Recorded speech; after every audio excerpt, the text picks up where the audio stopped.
Mute. Where's mute? Recording to the cloud, going What do you want? live.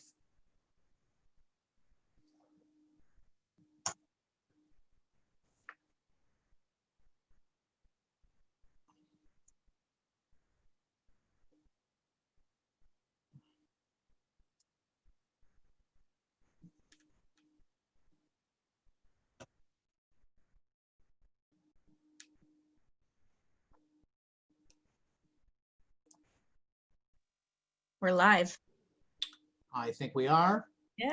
Okay, everyone. So what we're doing is we're just going to give it a couple of minutes for some people to gather, and then we will start off this properly. But we thought that it might be a good idea to let some people join. Yeah.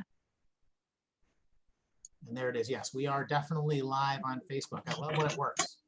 It's a beautiful thing. Hello, Facebook. Yeah, so We're just Sue, gonna let you're in charge. Whenever you want to kick it off, go ahead. Yep, You we're can just watch gonna the let clock or whatever. we're gonna let some people gather in so we can take some questions. So if you guys want to just type questions into the comment section, we're gonna get to some questions that unfortunately we didn't get to last time, and we did have a little area that got lost because of Facebook's censoring. We'll just call it Facebook censoring. Censoring us conservatives, right? So we lost some questions. So we'll go back to some of those just to get those answered. We're just gonna wait for people to gather. And yeah. We got anyone on? You have a very plain black background. I know, I should Yeah. Get something else in the image there. So we know you're not in a cell somewhere. You don't want me looking like I'm in my bathroom. You're being interrogated by the FBI. In my bathroom. Interrogated in the bathroom. No bathroom jokes.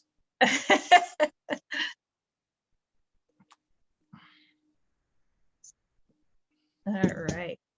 Well, why don't we start off while we're waiting for people? Why don't we just start off with asking you guys all why you're running? What? Sure. People want to know why you're running. Why would you want to run for office and be, blasted personally, professionally? Oh, Gail's got to unmute herself. I just unmuted you. Go ahead. Oh, she muted it back. We muted her back. She's muted again. Am I okay now? Oh, there you are. Yeah, yeah, there I am. Okay, well, really welcome everyone. Senator Sampson and I, we just wanted to take this opportunity to give you just a campaign update, let you know what's going on, just kind of a recap of the whole year and what's going on in our state, what's going on in our country. I just wanted us to start off with why we want to run for office. And I would certainly say that it's been certainly an honor and a privilege to serve as state representative here in Wolcott and Southington. I am very proud and I am very grateful to my constituents for the trust that they've placed in me. And we do this not for any other reason, just really for a cause. I am very concerned about the direction of our state and our country. I worry about my children, our grandchildren, and we want to make a difference. We want to bring back those traditional values that we all know and love, that we all grew up with. And when we were young, and the state really, in my view, has lost their way when it comes to that. And that's really the direction and the message that we've been pushing. I really believe we need to get back to the old family traditional values in our state, reduce spending. People are just taxed to death. I hear that complaint a lot. I feel the same way, which is another reason why I ran for office. I just believe that people have to step in and you have to do something. If we sit back and do nothing, nothing will change, right? So we're here to serve. We certainly hear a lot of complaints from people, but then we hear a lot of good, positive things. I had a constituent the other day send me a message about how wonderful the job that they think we are doing. And those are really good messages to hear. Those things, when you see those every day, it really makes your day, because a lot of times we're getting the opposite because our environment today is so divided. So at some point, hopefully we can be united. I don't know. There's such a stark difference between us and the Democrats, but certainly we're trying to work towards that goal. So Senator, Sampson, I'm going to send it over to you. Thank you. Thank you, Representative. You did a great job answering that question, as always. I agree with you wholeheartedly on what you had to say. It's funny because people ask this question very often, why are you running? And I try and be honest, but I don't know if I say the same thing every time, and that's because there's a lot of reasons. And I guess just thinking off the top of my head, my reason right now would be just reflecting on the direction the country is headed in, and our state, obviously. I'm very concerned about making sure that the American dream lasts into the future, and that the same opportunity for the pursuit of happiness, as our founding fathers called it, exists in the future. I want to make sure that the same chances I've had, kids of today have, and their children, and so on. And I think there's a lot of concerns. I think that people today are actually unfamiliar with American history. The notion of what an American person is, what America is as a country. And I try and teach that wherever I go by explaining to people that this is the greatest country on earth because of the principles it was founded on, which is that we are a country of free people, free 100% citizens that are in control of our own destiny. And that, yeah, we have a government, but that government is there just for the tiny, tiny, tiny things that we have to have a government for. And everything else should be left to the people so that they can be free and make their own choices and choose which pursuits they are after. So I'm gravely concerned about the growth of government and how we've gotten away from that, and the undermining of our foundational principles. You have all of these movements to undermine American history, trying to claim that the country began in 1619 instead of 1776, like it actually did. Attempts to undermine our founding fathers by attributing all the evils of slavery to them specifically. Slavery is a real thing, and it happened, and it was wrong. And but we've moved beyond that as a country also, and largely because of the foundational principles that were set up from the beginning, that all men are created equal. That wasn't by accident. So I want to make sure people, get back to that. And I also have a grave concern that people are moving away from capitalism. Capitalism is the engine for prosperity. Capitalism is why we have the quality of life that we do in the world today, not just in America, but everything that we have that is good, that keeps a roof over our head, makes us warm at night, helps us, cure us when we're sick. All of those things come from capitalism, every one of them. And capitalism is nothing more than the free exchange of goods and services by individuals for their own benefit. And obviously that mutual benefit is what creates new things and new opportunities and grows our economy and puts new amazing products and services into the world. The alternative is leaving it up to a third person, a government, to decide who gets what. And I really wish people would embrace capitalism for what it is. And that's a long answer, and I apologize. So back to Susan for questions. That was a good answer. Yeah. So Susan did not think it was a good answer. She just went, if Senator Sampson can keep it under a couple of minutes, it's always a good answer, right? Yeah. That might be difficult.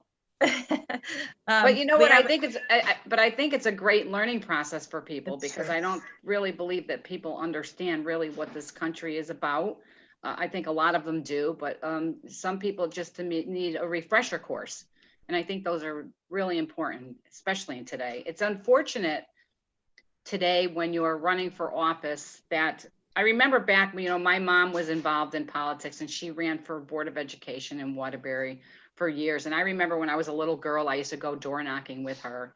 And campaigns back then really focused on policy and what your differences were based on policy and the direction that you felt that your state or your town should go in. Today, it's a whole different level. They don't even really talk about policy anymore. It's almost, it's just more of a tax on something you don't agree with. And it's okay if we don't agree on an issue, but we certainly should have a civil conversation about it. The other thing that you mentioned, Senator, which is about people getting involved.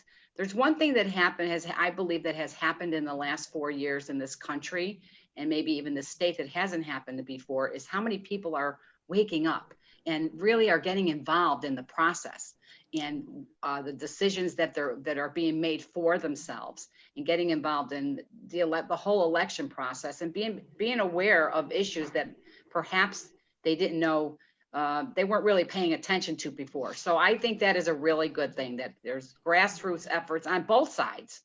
That's what America is all about. We may not agree, but you have grassroots efforts on both sides, and I think that's wonderful. Can I just say something really quick about that? Which is, you're totally right, Gail, about policy versus attack ads. And I don't want to sidetrack us by talking about my own race and the campaigning of my opponent. But I will say that, you know, campaigning ought to be about contrasting yourself with your opponent. There's nothing wrong with that. We should be pointing out the differences. The shame of it is that a lot of times when you point out the differences, sometimes people will accuse you of attacking your opponent, when there's a difference between saying, I'm in favor of reducing spending and cutting taxes, and my opponent wants to raise taxes. Those are distinct differences that you can compare. When you distort someone's record, though, or you try and say they're for something they're not, or you sometimes try some way to deceive people, that's what's wrong. Those are the attack ads that need to stop. Well, the other thing too, is that when you disagree these days with your opponent or someone else, they automatically attack you and say, well, then you don't care about something. Then the name calling starts to begin. They assume that because you don't agree with them, that you don't care.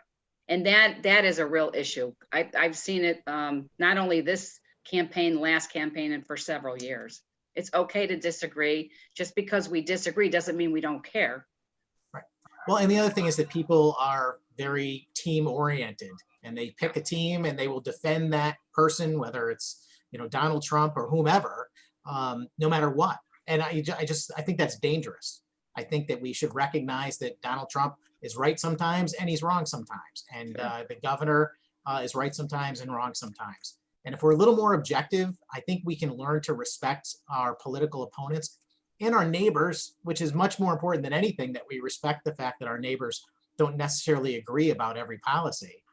But we're all Americans. And I think that people in politics, generally speaking, want a better world, no matter where they're coming from. And we can disagree, and we can disagree in a big way. And I definitely do. I don't like the direction that Joe Biden would take our country. I don't like the direction that the Democrats are taking Connecticut. And I can make a strong case of why it's bad. But I don't think they're evil people. I don't think they're out to destroy anyone. And it's a shame when it turns into a, you know, emotional and vicious game. It really bothers me.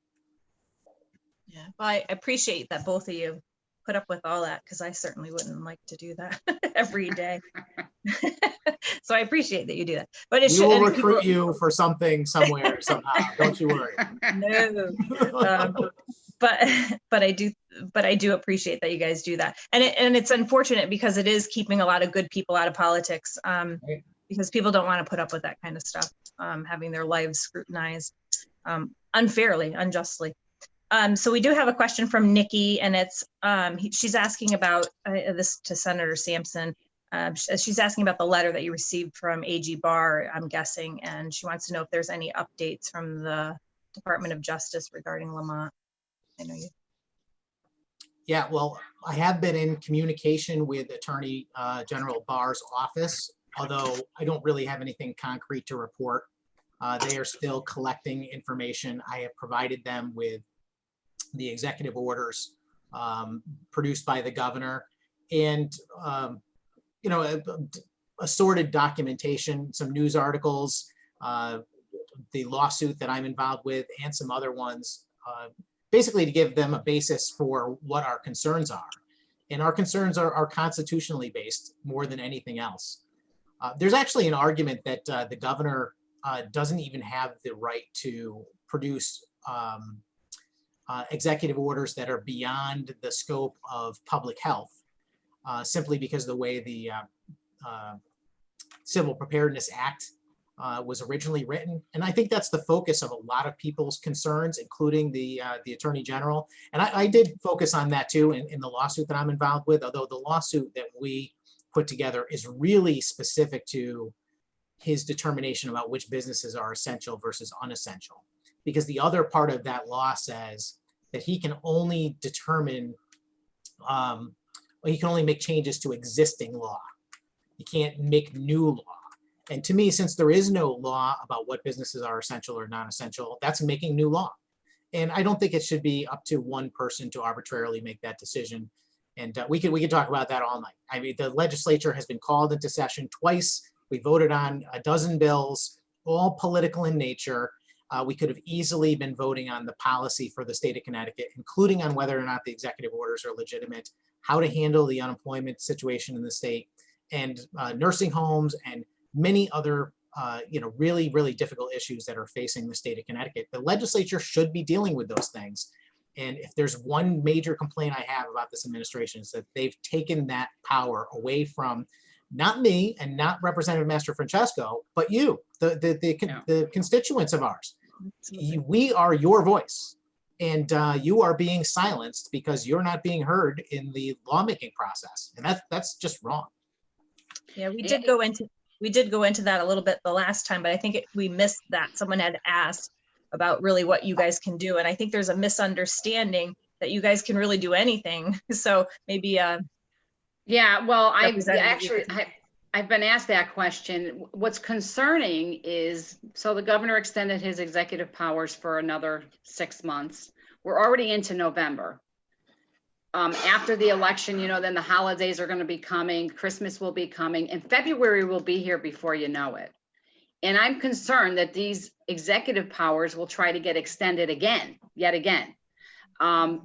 It's something that you really need to start thinking about right now. And before, when he was going to extend them, I was raising concerns about it months ago. There has to be a path for us to somehow get back to normal. When if the governor relinquished his powers and everything, every executive order would stop right there.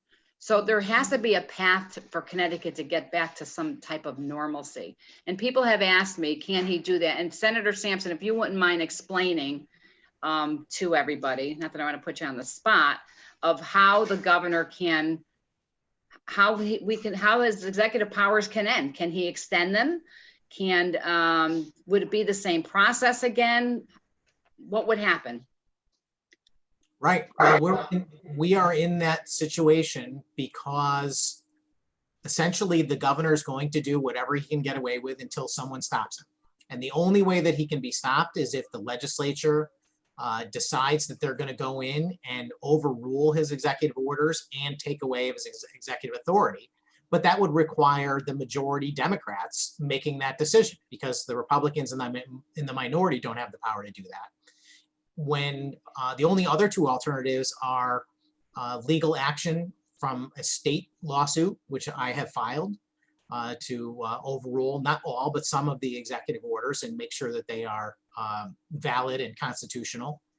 And the third option is something happens on a federal level, where we get the Attorney General of the United States involved and they actually do a federal case to rule some of those executive orders unconstitutional.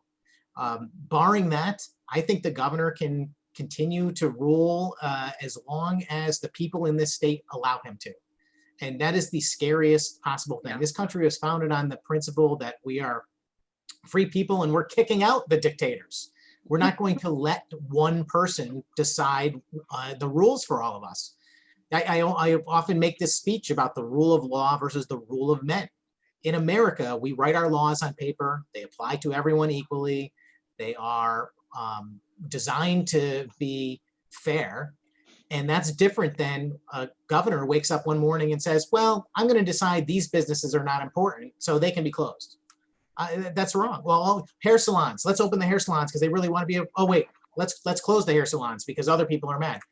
This is not based in science. This is not based in anything except for one person's arbitrary views on any given day. That's the rule of men, and that's dangerous because, a lot of people that might support the governor might support his views, but wait till something changes. High school football was a perfect example of a case where a lot of people who might not have been really paying close attention to the governor's executive orders suddenly woke up and said, whoa, wait a second.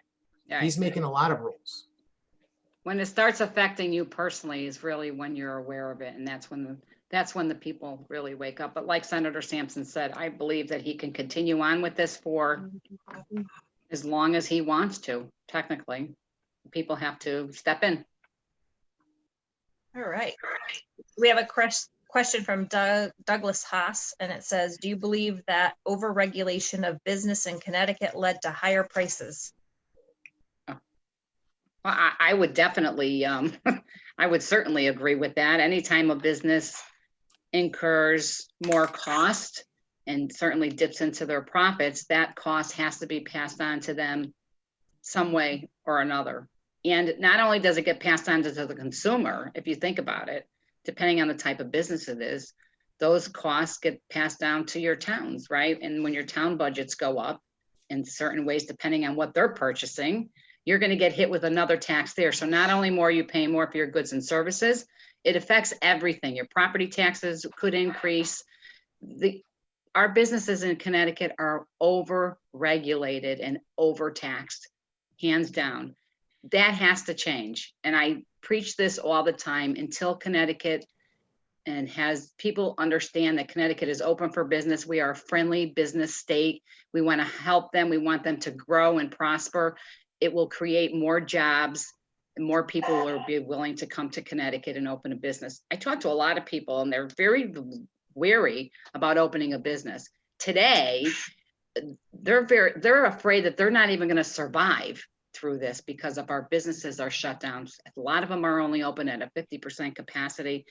I heard today the governor in his daily briefing say that he has advised or he had recommended or told the towns that they have the option of going back to phase 2 because our infection rate is up, and that's really scary for our businesses. I agree with everything that Representative Mastrofrancesco said. I would add that if there is something important that we should talk about, which is the failure of the Republican Party in this state to make it clear what our vision is for getting out of this mess. And I don't attribute that to me or my colleague because we are doing a good job. We have made it very clear that the way to turn Connecticut around is to make Connecticut a more attractive place for people, to make it a more affordable place, to make it more competitive with other states as far as taxation, regulations, the cost of living, the cost of energy, etc. The only way Connecticut can prosper is if we are not chasing people away, but rather inviting them to come here.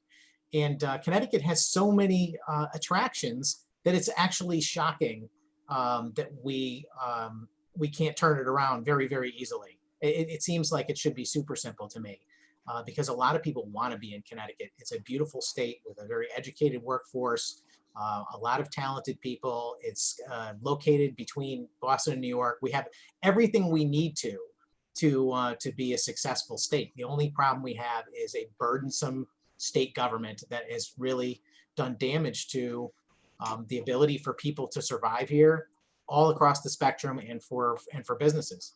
And you can think of a lot of things as regulations, by the way. I was, you might have saw me, I was fishing around through my pile of papers over here. I was trying to find this thing the Yankee Institute did that showed 300 some odd taxes that actually cost more for the state of Connecticut to actually process and collect than the amount of money they bring in. Talk about ridiculous. I put a bill in every year to get rid of taxes that cost more than the amount they bring in. And yet that bill doesn't go anywhere. And those are just a sample of burdens. The Paid Family Medical Leave Act, which is another government payroll tax on the citizens of this state that is going to be very poorly managed, I can promise you. That's another burden on businesses.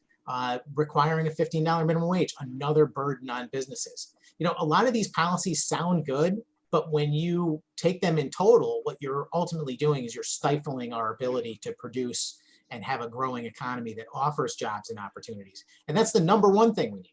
To get better, we have to have jobs and opportunity. And the way to do that is to be competitive with less regulation.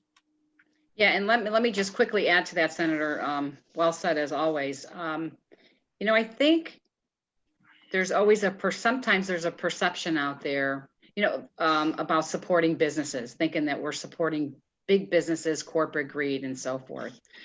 Like myself, I've received 100% rating from the CBIA, voting against every anti-business bill out there. NFIB, the National Federation of Independent Businesses, the same thing. And when I have to say for me, and I'm sure Senator Sampson would agree, that when we make these decisions about supporting businesses, we're actually protecting the consumer. Because if businesses can't make a profit and succeed, they will not hire anybody. So we're really protecting not only the business, but the consumer and the worker. Like minimum wage, for example, it's like you said, Senator, it sounds great. And of course we want everybody to make some more money. But if you overregulate a business, what'll happen is they won't hire you. So we are really protecting you when we make those decisions. And in fact, actually it protects both the business and the worker and the consumer. Because don't forget, again, going back to the last question, when they have more expenses, they increase the price of their goods and services. Thank you. Yeah. And it goes back to the original conversation from the very start, which is to embrace capitalism, which is the free exchange of goods and services. Yeah, the best solution to every situation, in my opinion, is freedom, to let people make their own choices. If someone wants to work for $13.50 an hour and the employer wants to hire them, then why would we pass a law that says that job can't exist? It doesn't make any sense. Employers are not going to pay more for labor rates than what the job is worth. Just like none of us are going to go out and pay, $200 for a $50 pair of shoes. No one's going to spend $20,000 on a $10,000 car. We just don't do that. And employers do not pay $15 an hour for a job that is worth $10 an hour. They just don't do it. It might happen in a business that they have 3 employees that they're paying $10 an hour, and you change the law to 15. They might say, well, we're going to have 2 employees. Those jobs are actually changing. They're not the same $10 an hour job anymore. Now it's the 1.5 times the job that the first one had. So the minimum wage laws are very dangerous because they're deceptive. It's not really giving anyone a raise. The government cannot give someone a raise. Only the business owner can give that person a raise, and they're going to determine how much they're paying based on what they're getting. And I would much rather see a freedom of choice on both sides of that equation. Well, and Senator, I believe people practice that philosophy pretty much every day in their lifetime. So, for example, how many times have you had something that you needed repaired in your house? And maybe your wife or your husband said that, got out and got a quote on it, and they thought it was too expensive and said, you know what, the heck with that, I'm going to do it myself. Right? That's basically the same thing that a business is saying. If it's too expensive, they'll do it themselves. We practice those things every single day and probably don't even realize it, but it's the same philosophy. And I think we're seeing those minimum wage jobs disappear, I mean, just go to Stop and Shop and, you're checking yourself out. There's like one person checking you out now. It's going to affect everything. Scary. Yeah, it's unfortunate because a lot of those minimum wage jobs were entry level for, high school kids. Absolutely. That was where they were gaining their very first experience on what a job actually means, learning to show up on time and to report for duty and to do a good job and to get promoted. And, but people are not getting that experience. And that's a real shame. Oh yeah. And now they're requiring you even have more skill. And some people don't have that skill. And getting those jobs, like you just said, at a minimum wage, helps them learn. They're the kids coming out of school. They learn how to be responsible. They learn what it's like to work. They learn about a business and they're developing their skills. Today, when you keep increasing the minimum wage, an employer is going to require that you come in already with those skills, when really those are the jobs that get you the skills. Right. So we have a question. We did do this one last time, but I don't know if we got it recorded. But someone was asking about tolls and if they think will be brought back to the forefront as a way to get funds. They said to help for COVID. This is from Jill. Go ahead, Gail. Tolls. We're against tolls. Go ahead, Gail. Tolls. Well, I think the speaker came out. What is it? Last week or sometime this week. Was it this week? Yeah. I can't remember. A couple of days ago, and said that you'll never see tolls in Connecticut. I don't believe that for a second. I think they are going to absolutely try to put that through in the next session. And the state of Connecticut is going to have to generate revenue, their thirst for revenue, and to feed their addiction for revenue. They're going to have to do something next year, as opposed to cutting spending and reducing the size of government to offset that. They are, I believe they're going to be all hands on deck looking for revenue. And I think tolls could come back. Certainly something I don't support at all. I believe the state takes in more money than it's needed. So I think that we have to find other ways to fix our budget. Certainly not with raising taxes or creating tolls to get more revenue. You know, in our homes, when we're struggling, we cut back, right? Maybe we don't go out to dinner. Maybe we don't buy this item that we want to. We are frugal and we make those decisions. And the state, I believe, needs to think more like we do with our family budgets. And they don't have that sense at all. Yes, so on that note, John Bassey had asked a question last time that we didn't get to, is can you identify areas of waste, excess spending you'd like to target to get the state under control? Go ahead, Senator. I think you had a list, didn't you? Oh, yes. Everybody knows I carry a list of things around in my pocket, and I have it with me tonight. And it's an ever growing list of things that I think that we can do to cut spending. I want to finish off on the tolls thing really quick, though, which is that, you know, the argument for tolls is that our roads and bridges are in dire straits and we need to fix them. Well, first off, I think there's some debate about that. The bigger issue is that if the roads and bridges have been such a dire situation, then how come our state government hasn't fixed our roads and bridges? The state government takes in 20 billion plus every year. And in fact, they tax us more every year and they take in more money every year. You would think if the roads and bridges are a priority, we'd be taking care of that first, right? Well, obviously we're not. And there's a reason for that. And that's because roads and bridges do not get votes like using wealth redistribution programs and expanding the government does. That's how you earn votes. And that's what the Democrat Party does. They tax small suburban towns. They collect the money and then they spend it by trying to ingratiate themselves with people that are dependent on them in some way. And maybe legitimately and maybe sometimes less legitimately, but that's how it works. And that's why it's very difficult to cut these programs, because essentially you're telling people who are used to getting something from the government. And maybe that's something perfectly legitimate, like a nonprofit organization that is performing a valuable service. They get paid by state funds. They want to make sure those state funds keep coming. But there was plenty of other things too. There's a lot of fraud and abuse in a lot of programs. There are a lot of duplicative programs. There's a lot of things that we might not even agree with, like, you know, busways to nowhere and bronze statues in New Haven, or splash pads, or you know, bailing out the city of Hartford for $500 million. Those are some of the items on my list. You know, those things are a problem, and we should get rid of those things. The thing about tolls, though, is that they just look at tolls like, oh, here's another way we can get more money coming into the state.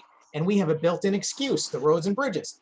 God forbid they ever fix the roads and bridges. They wouldn't be able to ask for toll money then. You know, it's like, it's a game.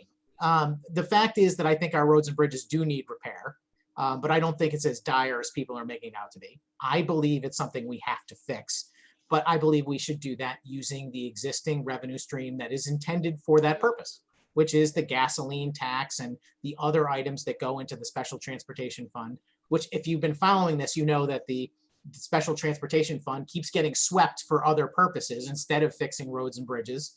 And all of the arguments for tolls are flawed. The idea that it's only going to affect out-of-staters, they're going to put them on the borders, none of those things are true. The federal government has very specific rules about where you can place tolls. We cannot just put them on the borders.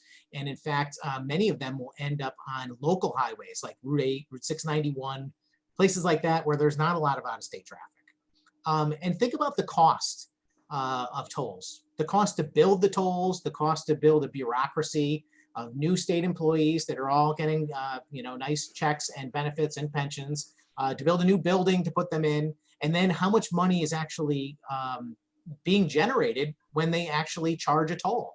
between the cost to bill it, receive it, and everything else, it is extremely inefficient. The amount of money that actually goes to the state for tolls is probably less than 25% of the actual money that the consumer spends on the toll. That's terrible. And I've said this many, many times, that I'm not advocating for any tax increases. I won't vote for a single one. But if they truly just wanted the revenue, you raise the sales tax, because everything is already in place. It costs no new revenue. You just tell people instead of 6.35, it's 7.35. And there's no additional cost to the state for that. Again, I'm not in favor of that, but the sales tax is a way that actually captures a significant amount of out-of-state revenue. As Gail said, the answer to Connecticut's problems is less taxes, cutting spending, being responsible, making Connecticut affordable and attractive, so people come here, spend money, start businesses, grow the economy, create jobs, and then we have the money to pay off our debts. Well, I think the other thing too, is, Senator, is that maybe people don't realize it, but people will avoid the tolls and they'll go on the back roads, right? Which affects your town. There'll be a lot of wear and tear on those roads that your town will have to pay for. And again, it's a trickle down effect. The taxpayers will pay again there. They will pay. So not only they'll pay for tolls, they're going to have to pay for the wear and tear on their side roads. They're going to have to pay for the increase of cost of the goods and services that the truckers coming in are going to have to pay, right? They're not going to just pay the tolls and just say, okay, we're going to make less money. They're going to pass it on through price increases.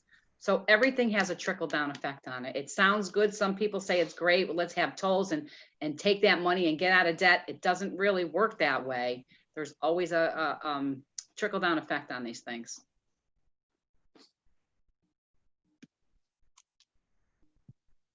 All right. Did you want to identify some of the areas you think that spending, you think you covered enough of them?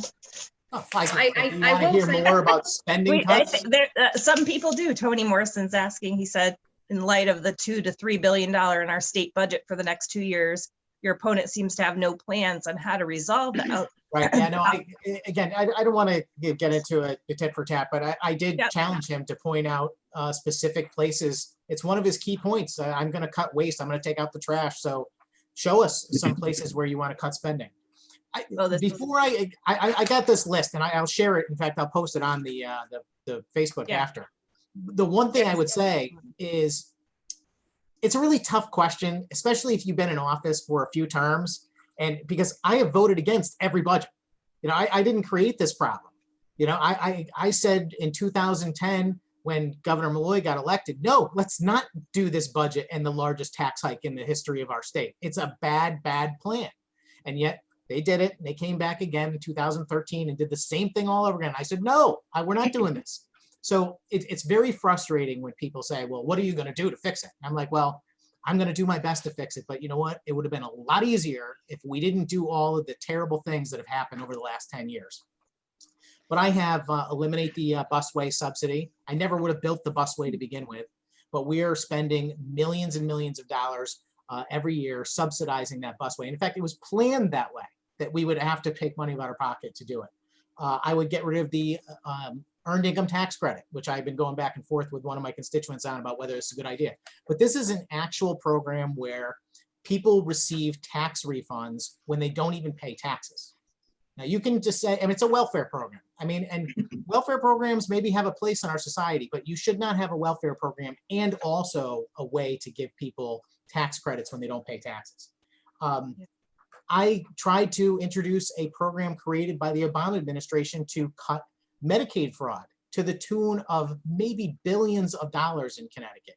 And the Democrats said, no, we don't want to do that. And that's because the people that are receiving Medicaid dollars, many of them very, very legitimately, but some not so legitimately, the Democrats don't even want to separate who's rightfully receiving it or not. And that's wrong, in my opinion, because I don't have a problem taking care of people that truly need it. My problem is taking care of people that are abusing the system.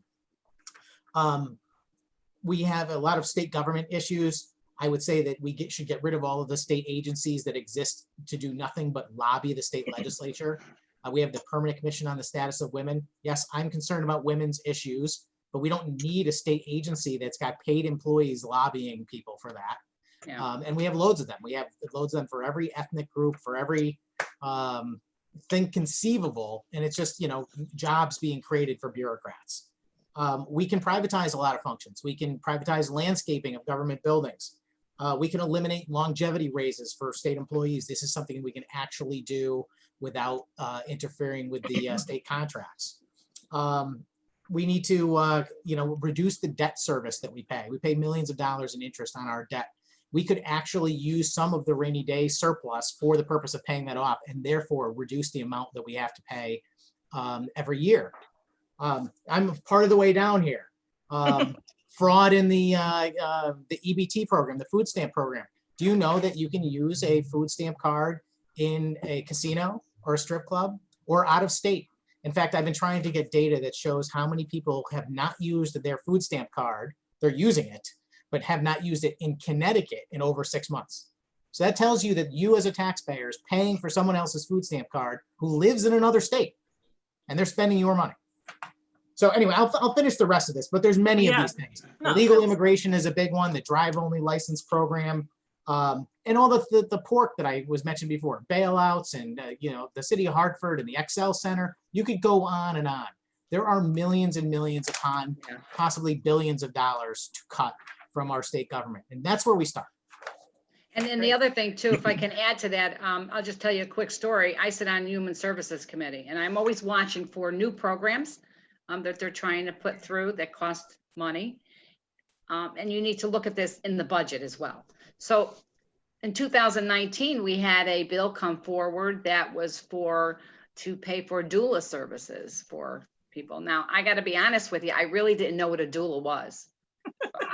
I didn't. I really didn't. I mean, I've had my 2 kids and I've raised them, and I did it. I just did it on my own. And I never really knew what that was when they told me that it's for somebody there to help you with your child. And I just was amazed that like the state is in a crisis. How much is it? It's expensive to hire a doula. People that even have money don't have a doula. I don't know. I really was just amazed. So certainly something I didn't support. To me, that's not a necessity. That's a program that will just obviously will go on and on and on and increase costs. During the governor's budget, there was money put away. They would call them earmarks, right? It's pork.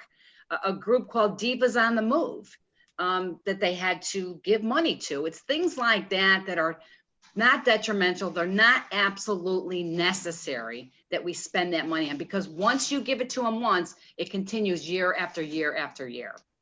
So I agree with you, Senator. You have a great list there, but there's a lot of other things that we can look at, even contracts that the state does with people. Those should be going out to bid all the time. When those contracts are up, you should always be looking for a better price, because things change. They have contracts there that they renew that are maybe 5-6 years old.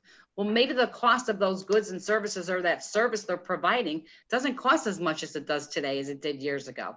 And maybe it does cost more, but certainly I think there should be a diligent effort into looking at that and making sure it's going out to bid, and then making sure the state of Connecticut is getting the best possible price for everything.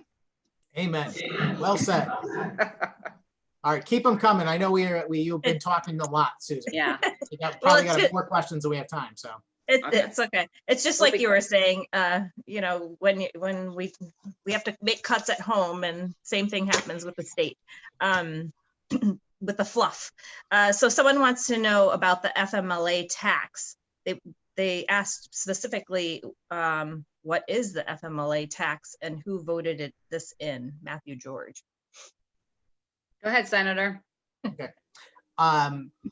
Well, FMLA stands for Family Medical Leave Act, and we've had one on a federal level for a long time, and it applies to 50 or more employees. And essentially, basically what it does is it gives you time off to take care of a sick family member. The state of Connecticut, and I would say that the Democrats, the majority party, because I don't believe any Republicans supported it, passed a law in 2019 to create something called the Paid Family Medical Leave Act, which essentially gives people paid time off to take care of a sick relative. The policy sounds good in theory, but it is another payroll tax. It's going to come out of every single working person's paycheck, whether they want to or not. And know that people have the opportunity to go out and buy disability insurance if they want to. It's something that we're all free to do. If we are concerned that we're going to lose our job or we need to take time off or something, you can actually go and purchase insurance for that. But this is forced place insurance against your will. The state of Connecticut knows better than you. We're going to take a tax out of your paycheck, and it's 0.5%. Some of the problems with it is that, number one, it applies to businesses that have as little as 1 employee. This is a huge problem. People that are in small businesses, what are they going to do when their 1 employee is out on paid family medical leave? You know, and then there's all these questions about, well, if they hire a replacement for that person, what happens when that person wants to come back, et cetera. And the biggest issue is the economics of the whole thing. I'm trying to remember back because we debated this like 1.5 years ago. And in fact, if you want to look on YouTube, just search me and paid family medical leave, and you'll see that I gave a pretty good speech in the finance committee asking some of these questions about how whether the numbers add up. Because what I'm fearful of is that the benefit is so generous that there's not going to be enough money in this program to pay for it, which means one of 2 things is going to happen. Either they run out of money, which they're never going to do, or they raise that tax. It's not going to be 0.5% anymore. It's going to be 1%. Then it's going to be 2%. Then it's going to be 4%. And it's just not something the government should be in. People should decide if they want to buy a disability package for themselves, and the government should just stay out of it. Yeah, and I also believe that, and I'm sure everybody watching, everybody out there has had a situation in their life where they had to take care of a family member. Of course that happens. And the problem with this is abuse, because it's not even really just to take care of an immediate family member. It could be someone who's like a family member that you have to care for. That really could cause abuse on it, and certainly would be a hardship on not only the employer, but listen, I understand that there's a lot of people out there taking care of their mom and dad and their kids. They're having babies, and like Senator Sampson said, best to go out and you can certainly purchase a policy. But again, it's just another tax that a lot of people are not going to be able to take advantage of, because and will the tax be used for that? This is the same thing as the toll question. I mean, we've been taking in gas taxes for fixing the roads and bridges. They didn't fix the roads and bridges. We have the casinos that are supposed to pay for education. I mean, we had a temporary income tax in 1991. We were supposed to sunset the buyer's conveyance tax on real estate purchases. I mean, don't tell me you're going to add another payroll tax for paid family medical leave. I don't believe you. And no one should. And they're going to run out of money. And the max amount that you can get is not going to take care of what some people are making. They're certainly going to run out of money. It's not sustainable, but you're paying for it. All right. Robert Tonin asked, can a 5% across the board cut for every single department in the state be proposed? I think so. Well, you know what? When I sat on the town council here in my great town of Wolcott, I always look at the budget, and in every single budget, there's always waste. Now you have to estimate what something's going to cost based on last year. That's why probably zero-based budget is better. But there's always going to be an estimate, and sometimes you estimate too high. It seems that the thirst for spending, right? It's always you estimate, well, I paid this much last year, let's go up again. There's always waste in every single budget, always. They could absolutely, if you did a cut right across the board, how much money would that be? You can do it. You just, people have to, you have to sacrifice a little bit. It has to be done. It's the only way to get the state in order. I know it's tough. It's hard. It's a tough call, but I don't know. What do you do? Just keep raising taxes, keep raising the budget, keep spending, and then what? What'll happen? Part of me says, why not 10%? And the other, But yeah. and the other part of me says, well, it's not really fair to just say 5% across the board, because there may be some state agencies that are actually, strapped for money, and they don't have the ability to do what they need to, like the Department of Labor right now, by the way, which cannot actually process all the unemployment claims that it has. I wouldn't want to cut their budget today. I want to make sure that people actually get their unemployment benefits. But theoretically, look, it's an interesting topic, because philosophically, I think we're taxed too much. And the question you should ask people is, well, when are we not taxed too much? I don't know. We're a long way from there for me. I'll let you know when we get there. The thing is, I read something not too long ago that talks about like when taxation is effective. And it was very interesting because they pointed out that in a lot of historical examples, 20% is about the limit. You can tax people up to 20% of their income for things. Once you go beyond 20%, guess what? They start to cheat. They start to find ways to forget to report things because people just resent taxation that is abusive. And we're being taxed like half of our income or more. And I'm not kidding. Think about what you pay in your federal income tax, 30%, plus your state income tax, another couple percent. Everything you purchase has got sales tax on it. All of your registrations and taxes and fees that you pay on everything from your car to your house to your property taxes on your house. I mean, it just goes on and on. The gasoline that you buy, the hidden tax on your cable bill. You start adding up all of the taxes and the money you send to the government. It's half of your money. It's easily half. That's wrong. And it's way more than it should be. And I don't know why people continue to justify more taxes. It's just wrong. You can't do that to people. It's not their money. If I make an agreement with someone to employ them and they work for me, or vice versa, that's an agreement between us. I'm paying them. The government has very little justification for sweeping in there and taking some of that money. Yeah. And we should remember that. And the government works for us, not the other way around. And I love the way they sell it to you. Oh, it's only a $50 increase for this, or a $20 increase per month or per year. Think about it. They add up time and time again. If you added all those up, you're paying a lot. I heard Representative Mastrofrancesco's opponent in one of our forums the other night complaining about how are you going to pay for it? How are you going to make up for the government losing this money? And I just kept thinking to myself when I was sitting there, I'm like, boy, has this guy got it backwards? Because no one has ever come to my house and say, dear Mr. Sampson, we're going to raise your taxes. Can you afford it? I don't care that the government would have to do without. We are the people that employ the government to work for us. They represent us, not the other way around. And people that are concerned about the government's money or them not having enough funds, that's a problem. I'm more concerned about my constituents being able to keep their money.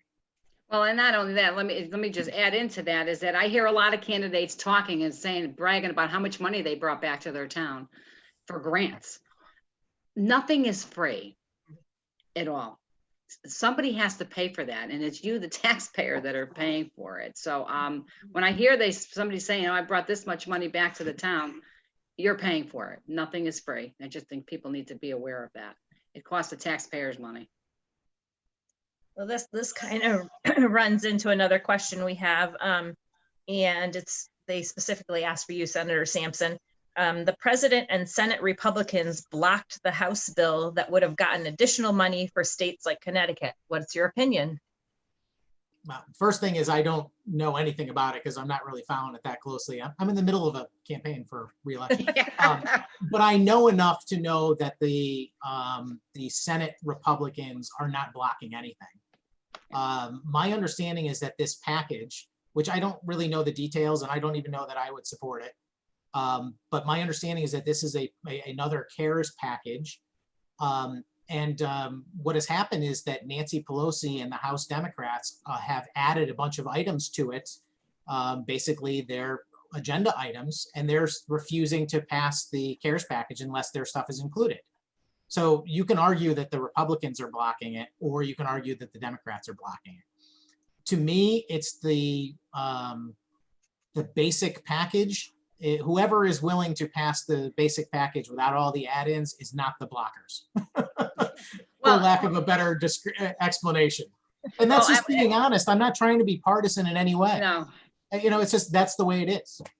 I did hear a couple things that were in that package that they were against. And one of them was a bailout to these states that have their towns and cities have been destroyed because of riots. And the governor and the mayor's doing absolutely nothing about it, letting them destroy property. So in that CARES package was money to rebuild that. So why should you, again, the government, somebody pays for it, you the taxpayer, do you want to pay for the destruction that was caused in another state and the governor or the mayor did nothing about it, and they continue to do nothing about it, do you feel that you should pay for that? Why should we bail them out? Right. It's one of the biggest complaints that we have about the way our government is done, is that, you know, very rarely can you vote on one topic. Yeah. If you want something, they're like, oh no, well, we're going to add 7 or 8 other things to it that you really hate. Well, how much do you want it, Rob? It's like, and a lot of bills are, you know, 90-10, 70-30, 51-49, you know, deciding how to vote for it because it's not just one thing. And it's also convenient for politics because, you know, if you have a bill that's got a mountain of pages, one paragraph somewhere says, oh, there's something really good for breast cancer in there or something like that. And if you vote against this mountain, they can say you voted against that paragraph too. Yeah. And that's the essence of political campaign mail today.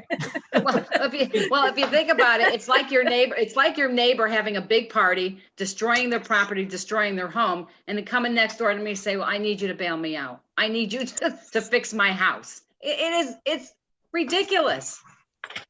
Yep. All right.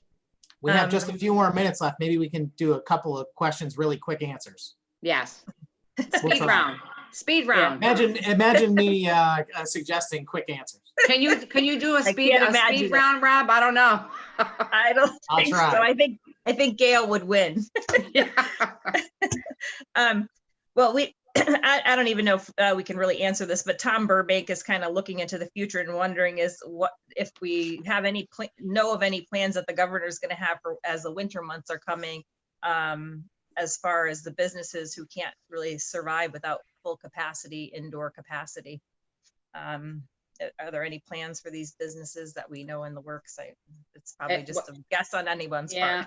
Well, like I heard him mention on his call today that he is telling the towns know that if they want to, because the infection rate is up, if they want to go back to phase 2, which what happened in phase 2, right? More businesses were closed down. They can do that. So it's very concerning. Yep, I recommend anyone who's concerned about what's going to happen to watch the governor from today. It's been widely reported, and he's came out with a lot of different plans. Yeah. But again, they're not sharing any information with us at all. It's honestly disgraceful, and it's not because we're Republicans. They're not sharing with the Democrats either. It's just the governor. The governor is the king. He's running the state. We have to watch his press. Who cares briefings what every the day to get representatives of the information. people think? Doesn't matter. How about mandated vaccines? Let's do a quick. What's your position on mandated vaccines? I don't know if you can do that quickly.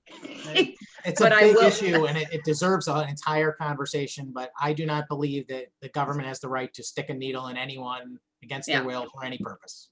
I agree. I mean, we could talk about this for hours, but again, I think that's the decision between the person, their doctor, or their pediatrician, that nobody should be forced to take a vaccine.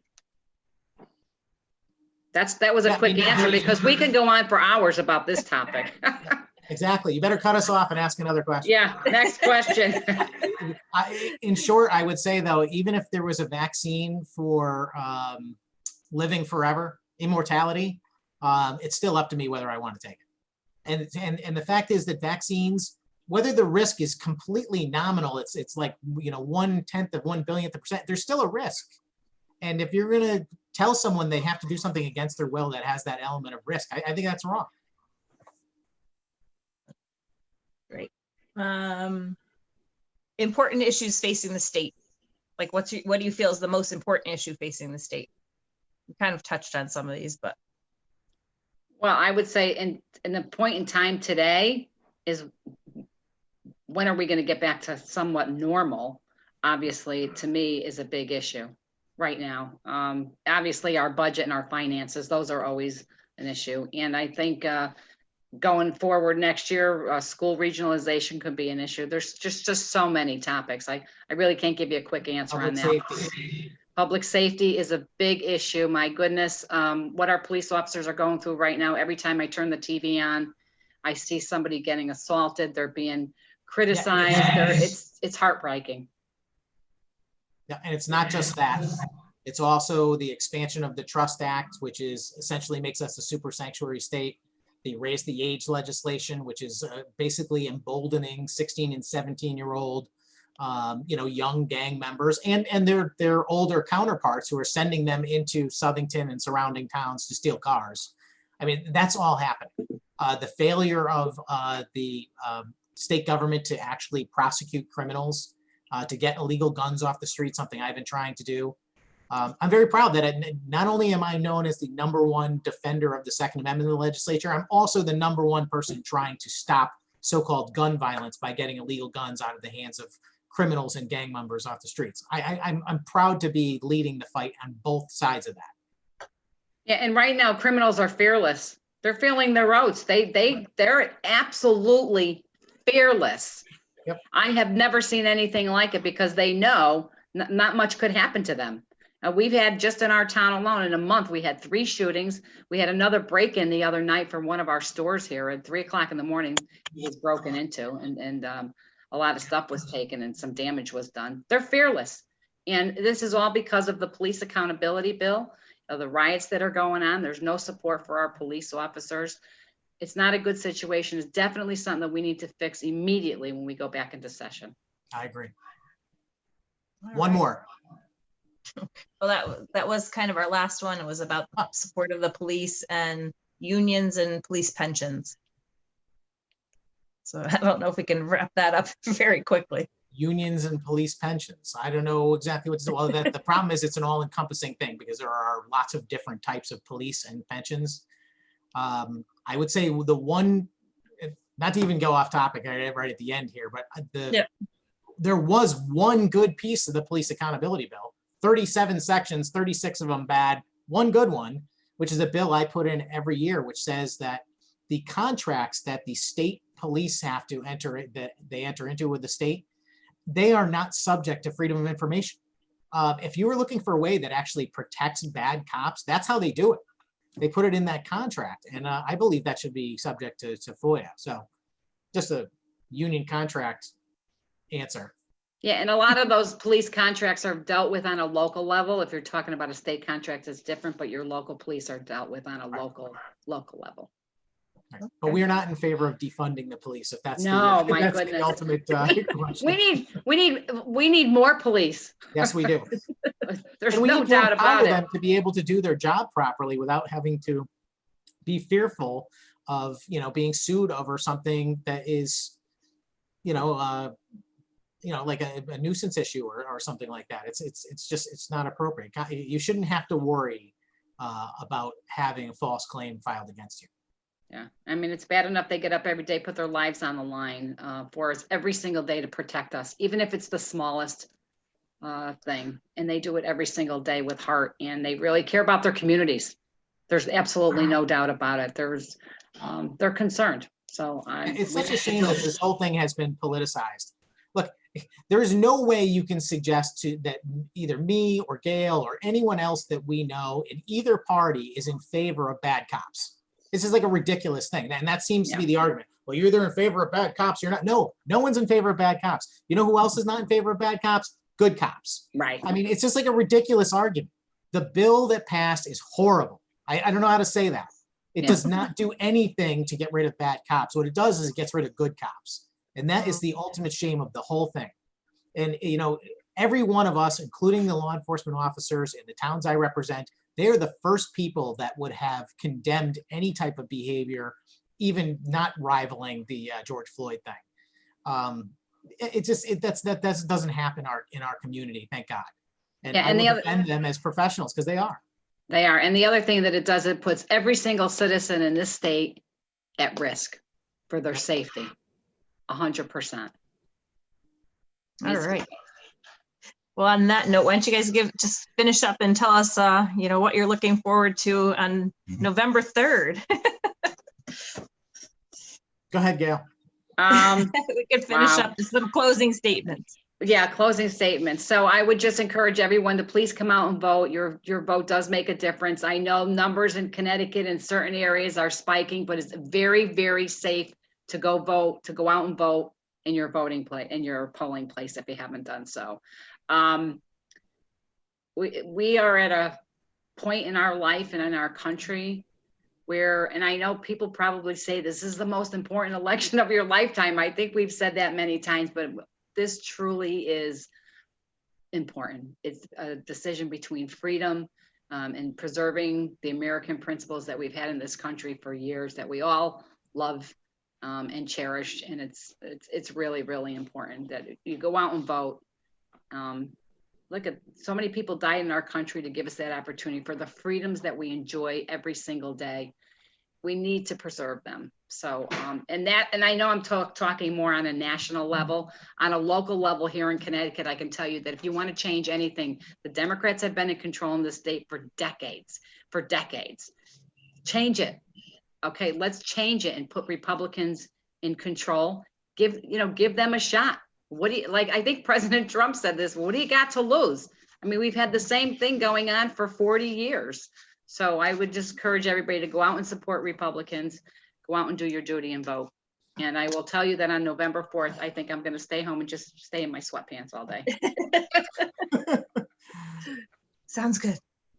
I don't really have much to add, Representative. I will simply say that I couldn't be more proud than to serve with you. You are an inspiration to me every day. And I listened to you on the radio today, and I was so proud. I can't even tell you. Thank you. It is, in the legislature, you could get stuck with anyone. You can get elected and have your worst enemy get elected to serve in the same territory as you, one as representative, one as senator. And I'm so lucky. I mean, I served with my best friend in the world, Joe Markley, for 8 years, him in the Senate, me in the House. And now that I'm in the Senate, I have my other dear friend in the House with me. And I couldn't be happier and more lucky to go through that. And everything you said, Gail, is spot on. This is a super, super important election. We are going to determine really who we want to be as Americans, whether we're going to retain our value system, freedom and opportunity, limited government, the notion of free people choosing their own path, or we're going to hand over the responsibility of deciding a lot of factors about what our lives are like to the government. That's what the Democrat Party represents today. Not just transferring our money over to them, but also decisions about who we're going to be. Yeah, you did such a good job explaining where we're at on a state and federal level. And please, Well, I think if you're going to vote for us, definitely go vote. No, I'm just kidding. I encourage you to go vote no matter who you're going to vote for. My only suggestion to anyone is be confident in your votes. Understand the candidates that you're voting for and where they truly stand. Don't believe the crappy mail that comes in the mailbox. That's one thing, the last word I will leave you with. Well, Thank you. I appreciate you both for everything you do. It's definitely not easy work, and I don't envy either of you. So thank you guys very much. Thanks for educating us a little bit tonight. Right? Thank We you. had a great Good night. time. Thank you, everybody. Thank you, everybody, for watching. Thank Bye. you. Bye.